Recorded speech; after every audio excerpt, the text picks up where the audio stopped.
సరిగ్గా 21 ఏళ్ల క్రితం ఇదే రోజున చరిత్రలో ఎప్పటికీ చెరిగిపోని ఒక బ్యాటింగ్ మాస్టర్ క్లాస్ ని క్రికెట్ ప్రపంచం చూసింది. పదే పదే out side off stump balls ఆడుతూ అవుట్ అవుతున్న సచిన్ టెండూల్కర్ కి వాళ్ళ అన్నయ్య సిడ్నీలో జరగబోయే టెస్ట్ మ్యాచ్ లో నువ్వు అవుట్ అవ్వకుండా ఉండాలని ఛాలెంజ్ చేశాడు. అప్పటి వరకు ఆ సిరీస్ లో సచిన్ యావరేజ్ 19 మాత్రమే.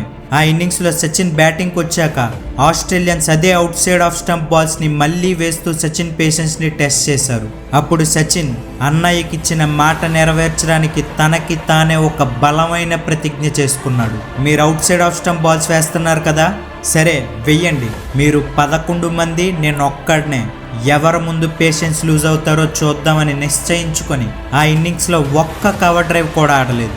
మొత్తం 436 బాల్స్ ఆడి 241 రన్స్ చేశాడు. కానీ ఆ 436 బాల్స్లో కనీసం ఒక్క కవర్ డ్రైవ్ కూడా లేదు. ఆ ఇన్నింగ్స్ చూసి ఆస్ట్రేలియన్ బౌలర్స్కి బుర్ర పని చేయలేదు. ఒకసారి ఈ వ్యాగన్ వీల్ చూడండి. కంప్లీట్గా ఆఫ్ సైడ్ని తన స్కోరింగ్ జోన్ నుంచి తీసేసి ఓన్లీ లెగ్ సైడ్ మాత్రమే 200 కంటే ఎక్కువ రన్స్ చేశాడు. As Telugu cricket universe says, ఈ వ్యాగన్ వీల్కి సపరేట్ ఫ్యాన్ బేసే ఉంది.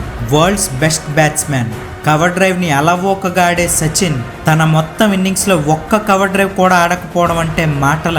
ఆ మ్యాచ్ లో Sachin the greatest Sachin Tendulkar law batting చేయలేదు. వరల్డ్స్ బెస్ట్ బ్యాట్స్మెన్ అన్న తన ఈగోని, బెస్ట్ కవర్ డ్రైవ్ ఆడుతాడని తనకున్న ఫేమ్ ని ఇవన్నీ పక్కన పెట్టి అసలు కవర్ డ్రైవ్ అంటే తెలియని ఒక బ్యాట్స్మెన్ లా బ్యాటింగ్ చేశాడు.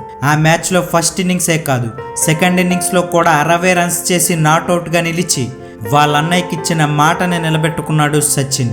సచిన్ ని గాడ్ ఆఫ్ క్రికెట్ అని ఎందుకంటారో ఆ ఒక్క ఇన్నింగ్స్ చూస్తే అర్థమవుద్ది. ఆ ఇన్నింగ్స్ లో తను చూపించిన సెల్ఫ్ కంట్రోల్ ఇకపై వేరే ఏ బ్యాట్స్మెన్ వల్ల కాదేమో. మరి ఇప్పుడు మన టీమిండియాలో ఉన్న బ్యాటర్స్ లో ఇలాంటి ఇన్నింగ్స్ ఎవరాడితే చూడాలనుందో కామెంట్ చేయండి.